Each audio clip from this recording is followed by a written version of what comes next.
पेशावर में बढ़ते जराइम से अवाम में तशवीश की लहर है। शहर में रवा साल अब तक 219 अफराद कत्ल हो चुके हैं। रिपोर्ट के मुताबिक गुज़िश्ता पूरे साल में 231 अफराद कत्ल हुए थे। शहर में रवा साल इक़दाम कत्ल के 348 वाक़यात, रवा साल बच्चों के अगवा और शहरियों के लापता होने के 51 मुकदमा दर्ज हैं। शहर भर में डकैती और चोरी के 288 वारदातें हुई हैं। पुलिस रिपोर्ट के मुताबिक 155 शहरियों को गाड़ियों और मोटरसाइकिलों से महरूम होना पड़ा। जायदाद तनाज़ात, कारोबार और लेन देन ख़ानदानी मसाइल कत्ल के बढ़ते वाक़यात का सबब हैं।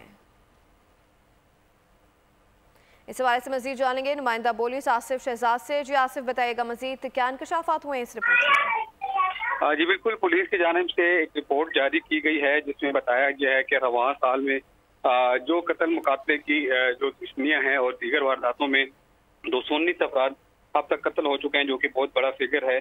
जबकि राजधानी की वारदातों में भी इजाफा हुआ है। राजधानी की वारदातों में जो अफराद हैं वो भी कत्ल हुए हैं। तो इस हवाले से पुलिस ने रिपोर्ट जारी की है कि गुज़िश्ता साल की निस्बत इस साल जो है जो कत्ल की जराइम में और दीगर जराइम में उससे इजाफा हुआ है। इस हवाले से पुलिस जो है वो इक़दाम भी कर रही है। जी आसिफ शहजाद अपडेट कर रहे थे, आपका शुक्रिया।